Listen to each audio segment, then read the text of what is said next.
पे आते हैं। देखिए आज से बहुत टाइम पहले ऐसा नहीं था कि जो आबादी जिस एरिया में रह रही थी उसको उसी एरिया में उसकी जरूरतों का सामान मिल जाए। कहीं गेहूं ज्यादा होता था, कहीं राइस ज्यादा होता था, सी के पास वाले एरिया में फिश ज्यादा होती थी। तो ऐसी सिचुएशन में जब लोगों को पता चलता था कि जिस चीज की उनके पास कमी है वो दूर एक एरिया में ज्यादा हो रही है, तो वो लोग वहां जाके उस सामान को ले आते थे और बदले में जो वहां के लोगों की जरूरत का सामान होता था वो उनको दे आते थे। तो इस तरीके से उस टाइम पे व्यापार यानी कि ट्रेड चल रहा था, कोई टैरिफ या टैक्स वगैरह नहीं लग रहा था। अब कई सेंचुरीज तक ऐसा चला और जब 17 से 18 सेंचुरी बीसी का टाइम आया तो इस टाइम पे आज का जो इराक है उस एरिया से कुछ ट्रेडर्स अपना सामान गधों पे लेके आज का जो टर्की वाला एरिया है वहां ले जाके व्यापार यानी कि ट्रेड करने लगे और प्रॉफिट बनाने लगे।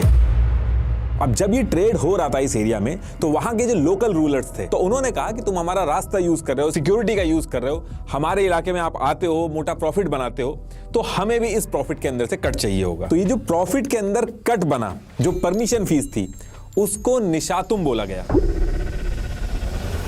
और इस निशातुम वर्ड को सबसे पुराने रिटन डॉक्यूमेंटेड ट्रेड टैक्स में से एक माना गया। अब ये जो ट्रेड करते टाइम एरिया के जो रूलर्स परमिशन फी ले रहे थे यानी कि निशातुम ले रहे थे, ये कॉन्सेप्ट दुनिया के भी बाकी एरिया में लोग चलाने लगे, बस नाम अलग अलग होते थे। जैसे ग्रीस वाले सेम टैक्स को पेंटिकोस्टी बोलते थे, रोमन एम्पायर पोर्टोरिया बोल रहे थे और इंडिया के अंदर शुल्क नाम यूज होता था। अब देखिए इसके बाद जब टाइम के साथ ज्यादा लॉन्ग डिस्टेंस ट्रेड होने लगे तो दुनिया भर के जो पोर्ट्स और कंट्री के बॉर्डर्स थे तो यहाँ पे ट्रेडर्स यानी कि व्यापारियों के लिए और रूल्स बनाए गए। ट्रेडर्स जब ट्रेड करने के लिए कंट्री के बॉर्डर्स पे सामान बेचने आते थे तो ट्रेड के लिए लाए गए सारे सामान का नाम, उनका प्राइस और उस पे लगने वाला टैक्स को एक पेपर पे लिख लेते थे और किसी भी कंट्री में ट्रेड करने के लिए घुसने से पहले उसके बॉर्डर पे इस पेपर को सबमिट करते थे। अब इस टाइम पे अरब ट्रेडर्स जो थे ये Mediterraneans, North Africa, Middle East, southern Europe हर तरफ ट्रेड कर रहे थे और बॉर्डर पे ये जो ट्रेड करने वाले सामान की जो लिस्ट सबमिट होती थी उसे तरइफ बोलते थे और अरबी में इसका मतलब होता है इंफॉर्मेशन, नोटिफिकेशन। डेली लैंग्वेज में अरब ट्रेडर्स बोलते थे तरइफ जमा कर दिया,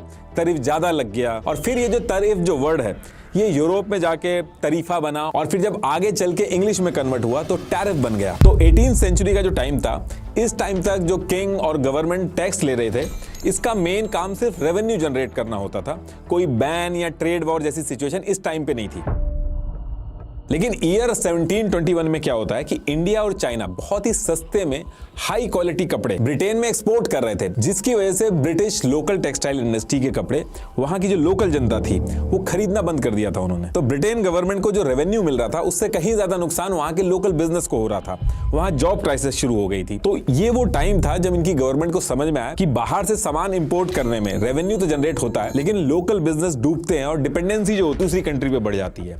तो इससे बचने के लिए ब्रिटेन क्या करता है, कैलिको एक्ट ऑफ 1700 एंड 1721 लेके आया। तो इसके आने के बाद इंडिया और चाइना के जो कपड़े थे उसमें एक तरह से बैन लग गया था। लेकिन ये करने के बाद इसका इंपैक्ट पॉजिटिव नहीं हुआ क्योंकि बाकी कंट्रीज ने भी अपनी ट्रेड पॉलिसी टाइट की और ब्रिटेन जो इंडस्ट्रियलाइजेशन के थ्रू पूरी दुनिया में अपना सामान बेचना चाहता था उसमें दिक्कत आती उसको और इंटरनेशनल रिलेशन भी खराब हो रहे थे। इनफैक्ट ब्रिटेन के जो लोकल लोग थे वो भी ब्रिटेन की गवर्नमेंट को क्रिटिसाइज करने लगे थे कि उनको लो क्वालिटी कपड़े महंगे में खरीदने पड़ रहे हैं। तो जब ये सारी चीजें होने लगी तो इससे निपटने के लिए ब्रिटेन ने प्लान बनाया। इस प्लान को आज की लैंग्वेज में टैरिफ शेड्यूल भी बोला जाता है। ब्रिटेन ने क्या किया, इस टाइम पे बाहर की कंट्री से जितने भी आइटम आ रहे थे उनकी लिस्ट बनाई और उनको अलग अलग कैटेगरी में डिवाइड किया।